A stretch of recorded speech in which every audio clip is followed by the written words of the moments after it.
What is up, everybody? Welcome back to another edition of the Sunday Night Football Pre-Lock Show here on RotoGrinders. Happy to be with you talking about another NFL Sunday night game. We've had a very strange Sunday in the NFL. The Jaguars beat the Ravens on a touchdown and a two-point conversion with 10 seconds to go.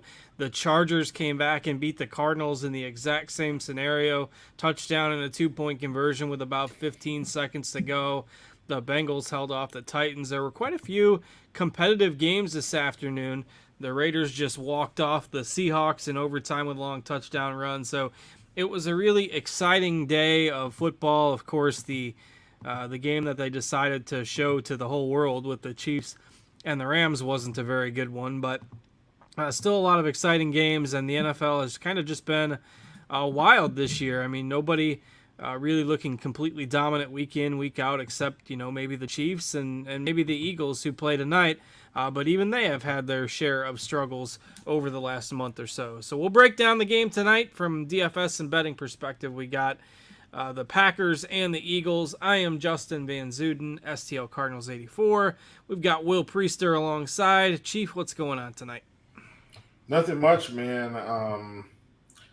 I think this is another one of these weird weeks in the NFL, and I do mean weird. So Sam Darnold comes back to the Panthers. I'm going to start with my hometown team, the Panthers, and I must say that the Denver Broncos offense is it's just pathetic because the Panthers win again, Justin, and now it gives us more hope that we might be able to squeeze into the playoffs because the Buccaneers lose and the Falcons lose. And it's like, oh, can you just put us out of our misery so we don't have any hope? And every week they lose, we win. And every week they lose, we win. It's such a conundrum in the NFL. And I mean, I know your team, Baltimore, going down to Jacksonville and not picking up a win today. That was interesting. The Cardinals losing a walk-off 2-point. The Buccaneers go down to the Browns in overtime. The Raiders just win again in overtime. And then on Thanksgiving, those games were all competitive as well. Yeah, the Bills almost lose to Detroit. I know they had to, drive it down and I think get that field goal at the end, but man, it's just so many weird things in the NFL. Titans losing on a penalty, which the Bengals were kind of in control of that game anyway. But still, just another interesting week. Jets bring in Mike White, and he throws for over 300 and a monsoon. I mean, what a week, what a week. Yeah, it was a really interesting week of games, and it's sort of good from an entertainment perspective for sure. And we'll see, what can happen tonight. I mean, it's crazy to think this, but the NFC is so watered down from a competitiveness standpoint that you've got, teams that are 6-5 on the edge of the play, and 5-7, on the edge of the playoff race, and it's not inconceivable that the Packers are out of it. Given the fact that you got a 5-6 team in Tampa Bay and the Falcons and the Panthers, they're kind of all bunched together. One of those teams is going to get in. You just never know. Like these NFC East teams, right? All 4 NFC East teams would be in the playoffs if they started right now. But they're going to face each other head-to-head a lot down the stretch. Basically, it's must-win time for the Packers. In prime time, they're 4-7. They've struggled all year. They haven't lived up to expectations. Aaron Rodgers has been dealing with an injury.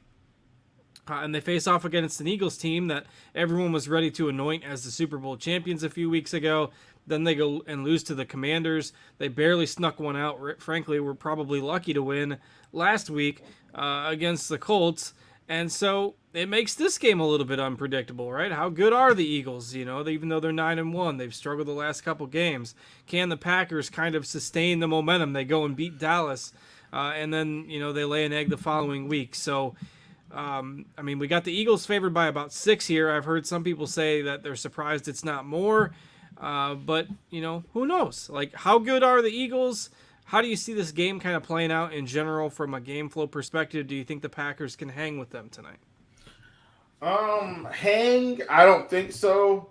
I think the Eagles will have to make some big mistakes for the Packers to kind of hang around, if that makes any sense.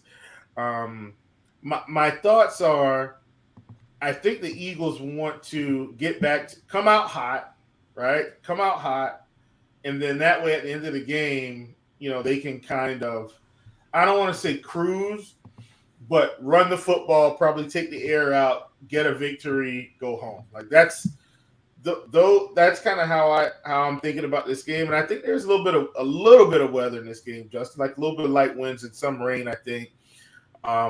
And so perhaps the Eagles will decide to increase their rushing attack with the running backs and not Jalen Hurts. We hadn't seen Jalen run too much over the past few weeks outside of last week, which has been interesting. If I'm not mistaken, Justin, he kind of went through this lull where he kind of didn't get double-digit rushing. I mean, he was close a couple weeks, like at 9, but didn't really do it. 9-2, 9-6, and then last week took off for 16 rushing attempts. Is the formula going to be to get him back? Moving around. I don't know if it'll be necessary this week, but definitely something that I wanted to consider for sure. Yeah, it kind of interesting the way that I mentioned the Eagles have been struggling, but if you look at Jalen Hurts and his game log, he's still 25, 23, 21, 28, 17, even those few games where he had that lull without a lot of rushing yards. Well, in those 3 games, he didn't have much rushing production, but he threw 8 touchdown passes in a 3-game span, and then the last couple weeks he's found the end zone on the ground. So he has found a way to get there on a weekly basis, one way or the other. But like you say, will it be necessary tonight? I don't know, and it brings up some interesting angles depending on how you think this game will go. I think the Packers will be good enough to keep it competitive. Not saying they're going to win, but I think to keep it to where the Eagles have to play it straight, play it honest for most of the 4 quarters of this game. We'll see how that plays out, but that will go into my kind of train of thought when it comes to lineup building. But all right, let's kind of head in here and talk about a DraftKings build, talk about our captain exposure. I mean, it's going to be Hurts for almost everybody. These dual threat quarterbacks, hard to get away from on showdown slates. So how are you feeling about using Hurts as a captain tonight? Definitely Hurts captain tonight. Like I honestly don't think they're going to throw the ball enough for any of the other receivers to beat us unless one guy catches 2 touchdown passes and really picks up the yards in the process. I don't see anybody outscoring him by enough or getting close enough in terms of point margins to even consider anyone else. Like, I mean, if you look at his projection, I mean, just projections alone, these are our RG standard projections. He's at 23.67. And like, if you look at anyone, I mean, nobody else is fairly close. Like AJ Brown's at 15, Aaron Jones is at 16, Aaron Rodgers at 15, but no one's really close. Like, we don't have anybody near 20 points. So I mean, man, I think it's a lock button for Jalen Hurts on both sides, in the captain and MVP, in my opinion. I don't see any reason to try to experiment here and get cute.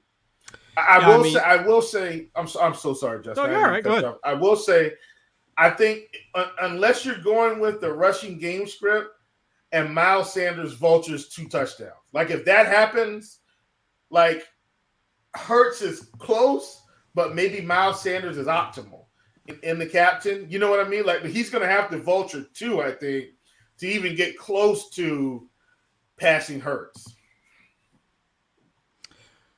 Yeah, for sure. And it's, we just haven't seen that week where Hurts hasn't put up the touchdowns one way or the other, and he's capable of running them in from the goal line as well. They could put Boston Scott in there. You don't really know, and just going with there's so many different ways for Hurts to get there. That with Sanders, he's got to get the ball at the goal line. He's got to be the guy that's in there. He's got to get in the end zone. Where Hurts can do it with his legs, Hurts can do it with his arm. You just it's tough to go away from him and bank on Sanders unless if you're building a ton of GPP lineups.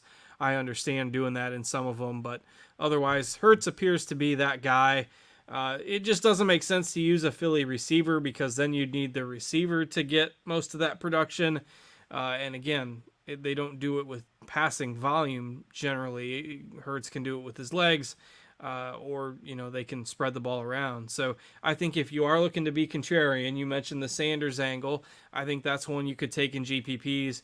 I also think maybe taking somebody from the Packers will be a little bit more contrarian. Maybe you take one of their pass catchers and hope that they dominate the targets in a game where Green Bay is trailing.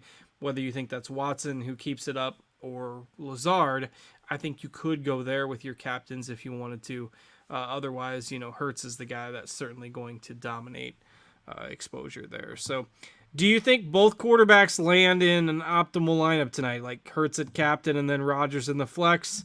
Rodgers is a little banged up. He struggled this year. Do we leave Rodgers alone? Like it's hard to get a lineup with Hurts, Rodgers, and Aaron Jones. So basically, the question comes down to: do you prefer playing Rodgers? Do you prefer playing Aaron Jones?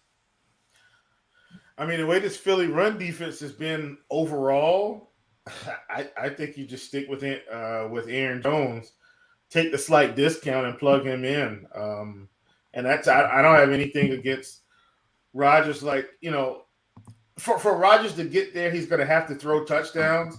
One of the things we've seen most games is he will throw one or two. Like I don't think Aaron Rodgers goes in this game and doesn't throw any. But it's how many does he throw to get you where you need to be? I mean, these past few games, if you look, he's not putting up big yard totals outside of one game. In that game, he actually had one passing touchdown, and but 2 passing touchdowns against Tennessee, 3 against Dallas, 1 against Detroit, 2 against Buffalo, 2 against Washington. Like he's going to score the touchdowns. Is Philly's defense going to be good enough to hold him back tonight in this weather game? Maybe so.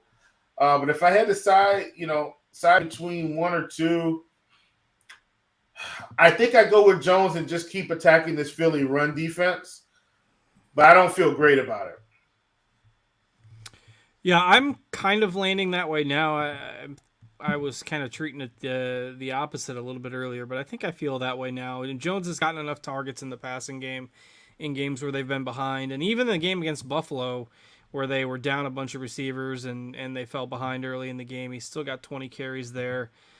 He's basically the same price as Rodgers on DraftKings. I think I'm going with Jones as well, but it is a coin flip.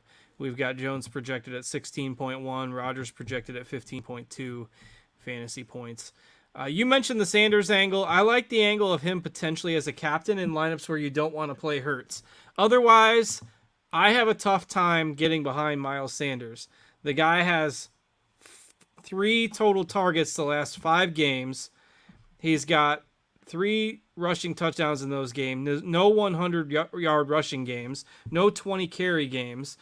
Going all the way back to like week 5 was the one kind of breakout game he had. Otherwise, 8.4, 14.2, 13.8, 15.3, 5.4, and 5.8 fantasy points in the last 6 or 7 games.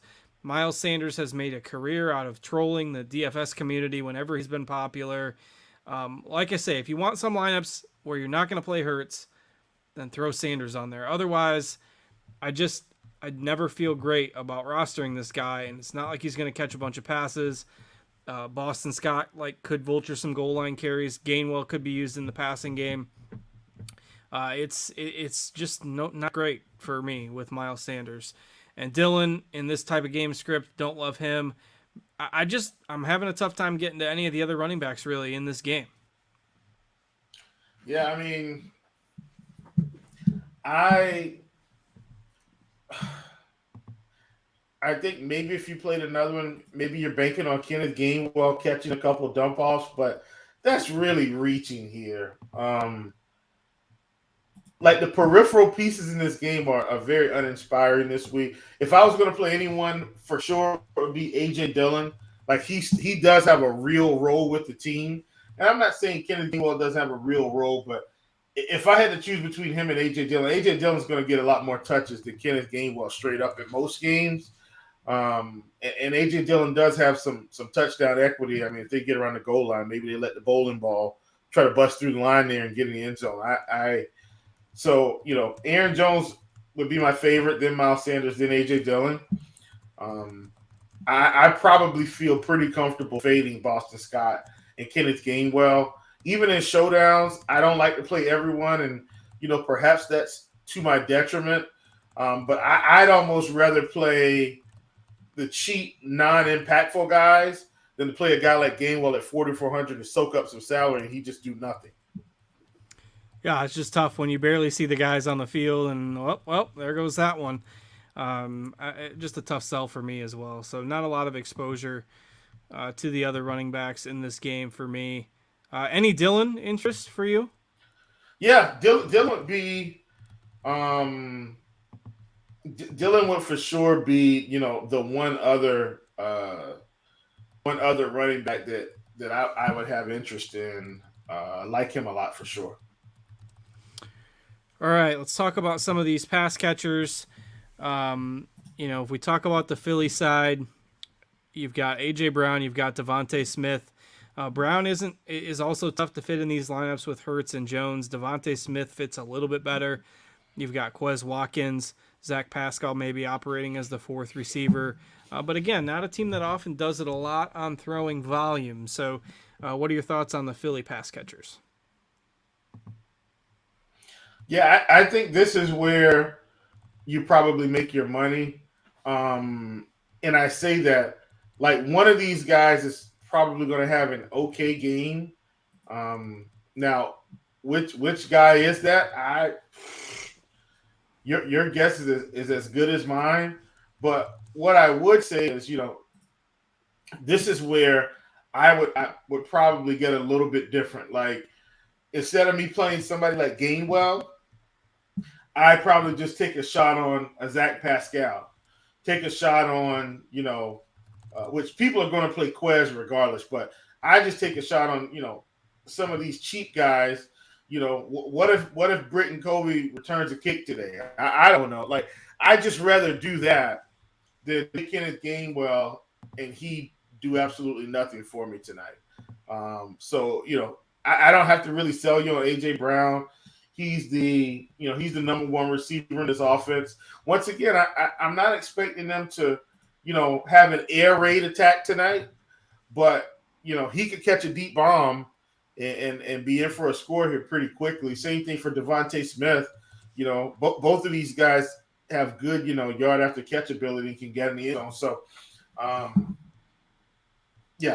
those are your main two. But Quez Watkins, Zach Pascal, I don't mind playing either of those guys. If any of them get in the end zone, any type of real, intermediate to deep ball catches. Like, what if Zach Pascal goes, one catch for 15 yards and a touchdown? Like, that's going to feel yucky, but he's sitting at 8.5 points. I mean, at 2K, that opens it up for you to maybe be able to play, Hurts, one of his primary receivers. Maybe you get in, the other running back is Aaron Jones.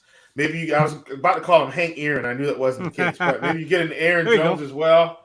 And, if Hank Aaron's out there playing, we got a real problem. But Aaron Jones and maybe somebody else that you feel a little bit better about. But those are the guys that I'd be considering for sure. And it's gonna feel yucky, but I think that's kind of how you play this slate, so you can get in the guys that you like. Yeah, you can certainly do that, and you can do it with the tight ends as well. Jack Stoll might get some red zone targets. He's only $1,200 on the Green Bay side. You've got Tanyan, who hasn't had a great year. He's a little more expensive, but he can be a red zone target. You've got Lazard and Watson. Again, I mentioned these guys for the Packers. Clearly, they're top two receivers, and this little sample lineup I have here, if I put Lazard in there, I've got $5,600 for my last spot. That fits a defense. Both defenses fit in there. Both kickers fit in there. And so you can kind of really make that lineup work. And we'll talk about those kickers and defenses in a second. But your thoughts on the Green Bay pass catchers, Lazard, Watson, maybe Cobb? Do you have an interest in those guys? Yeah. What if I told you I feel like my favorite receiver from this game from the Packers is probably Randall Cobb? Gosh, that's terrible. But in the year of 2022, I think he made the right play. I know he's got these young guys, and they're going to catch some passes. And Lazard has had some big target games, but hasn't really had the yardage to show for it. But when you've got Randall Cobb out here getting 5 and 6 targets a game, and to be quite honest, he's probably the most sure-handed receiver on the team. Like, if you look at the games outside of the Giants game, he's pretty much catching everything. In the Giants game, he had 13 targets. They were pretty much force-feeding it to him. Last game, 6 catches for 73 yards. But it's not just the game log. Like, the guy's going to catch it if he's open. I think Randall Cobb may outscore Devontae Smith if we're not careful here. He's my favorite pass catcher from Green Bay, and I don't feel great about it at all. But that's kind of the direction I'd be heading. And then between Watson and Lazard, to me, it's just a toss-up. Who catches all downfield? It feels like it could be Watson, but it could very easily be Lazard. And then Sammy Watkins, God, I mean, his career is just on life support at this point. I don't want to play him at all, but what if he goes out there and has 3 catches for 30 yards and a touchdown or something? Now he's optimal. But these are the choices we're left with. If you're building, 150, I think you're getting some Watkins. You're getting plenty of Randall Cobb, which I was actually shocked that Cobb was only around 20%. I'm sure that's because of the projection. I think he outscores this projection tonight for what it's worth. Yeah, I mean, to me, Cobb obviously doesn't have the big playability anymore, but he's going to be that safety valve. You see that 6 for 73 line last week, certainly respectable, and that that's pretty good in a PPR format. So don't mind it if his salary works, for sure. I'll have a little bit more Lazard and Watson, but it's not a strong take either way. All right, kickers and defenses. Elliott is 4K. Crosby is 3,800 on DraftKings. The Eagles' defense is priced up at 5.6K. How are we handling kicker and D tonight? Kickers. I mean, we've got some wind in this game. How much do these guys value kicking? I don't know.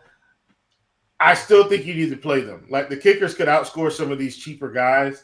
So I still think it's worth it to play the kickers. And just get enough exposure to both, and perhaps that could be the kicker here.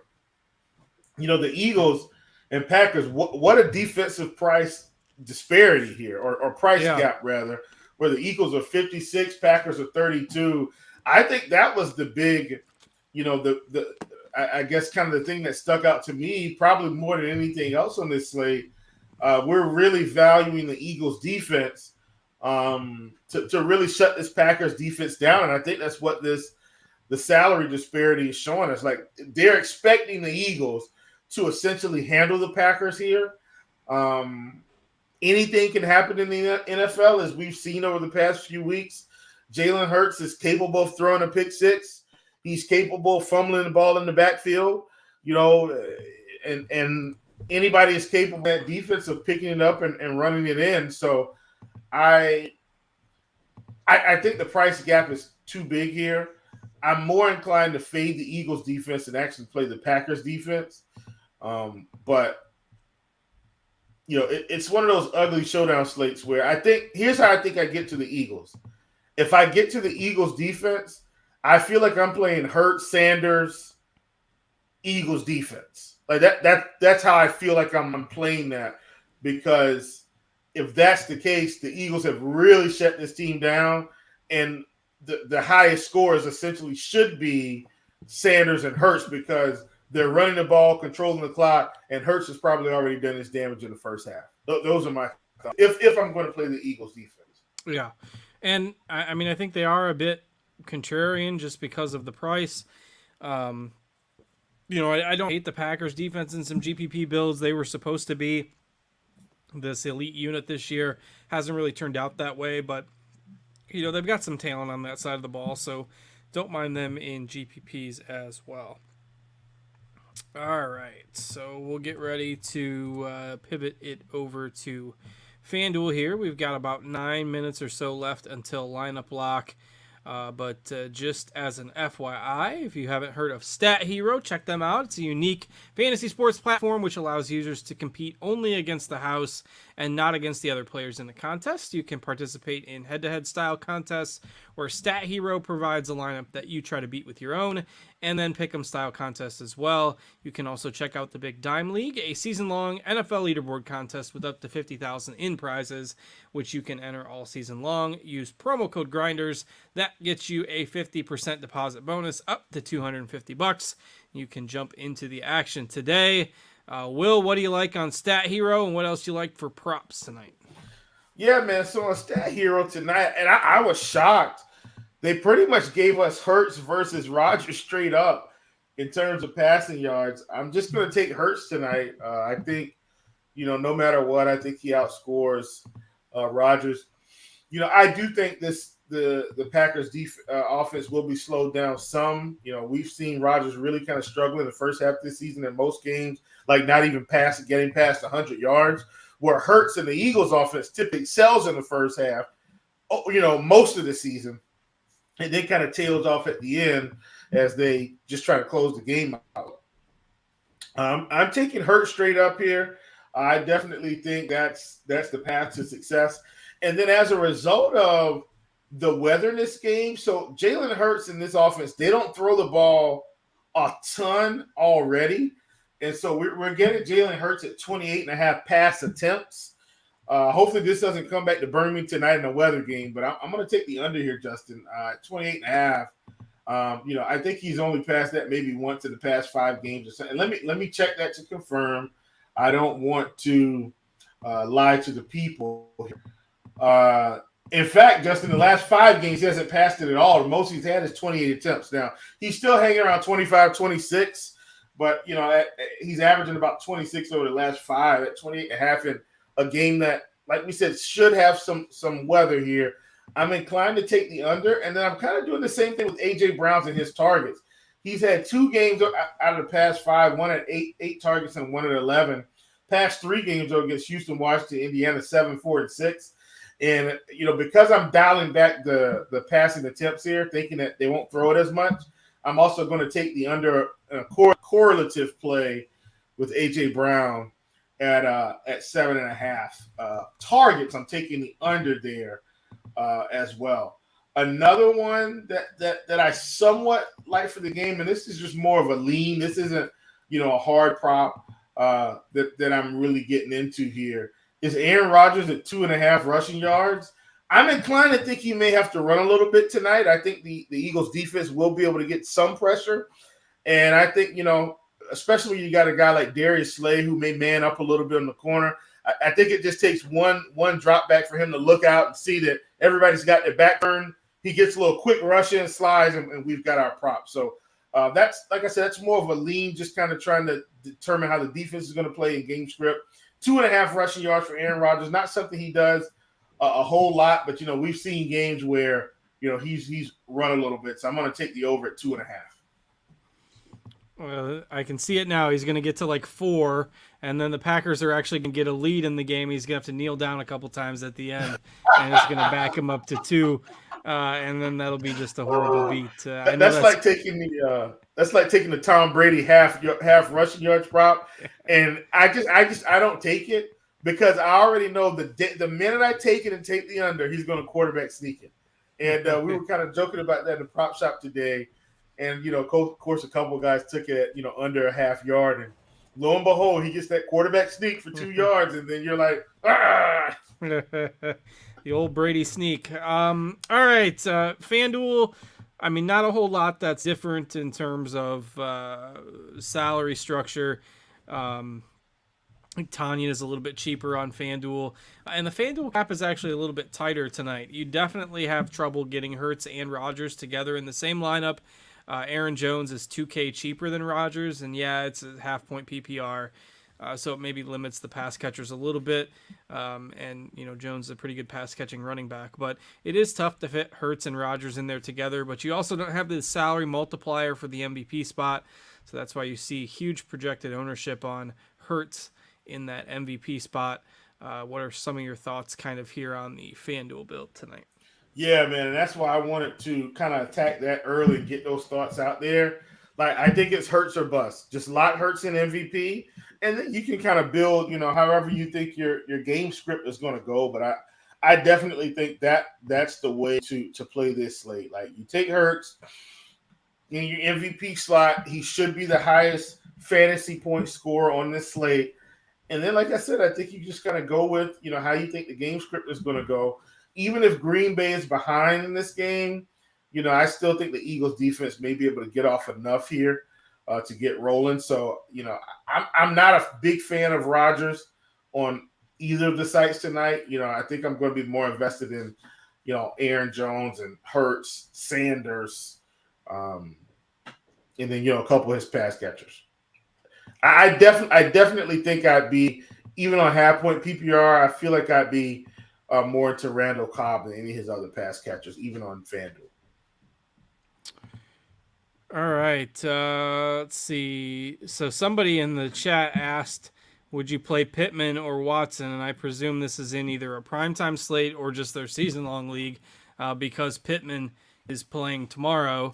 And heck, why not? We got time.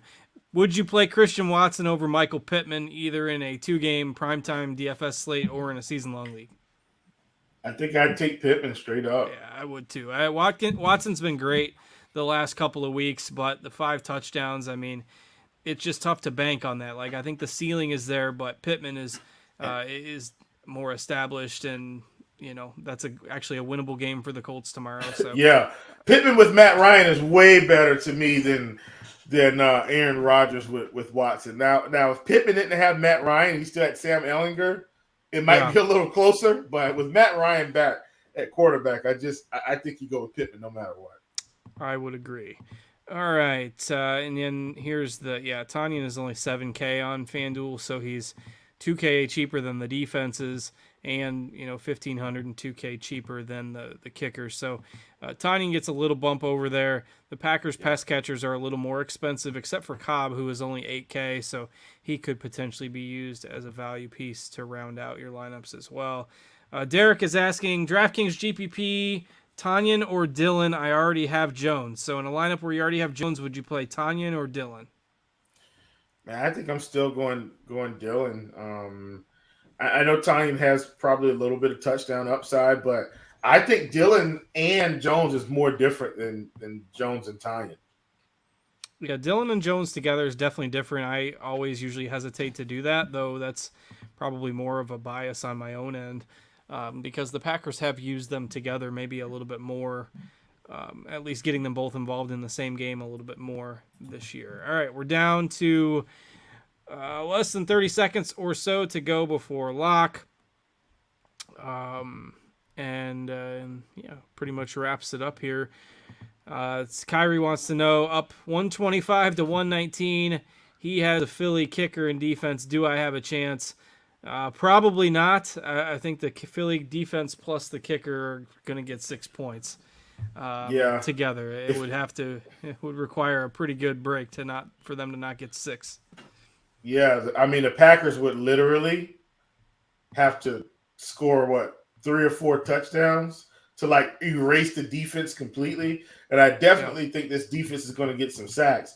Now, what I will say is I'm not sold that Philly kicks any actual field goals, but if they scored 3 touchdowns, that's already 3 points. Right. From your kicker, which puts him at 122. It's too.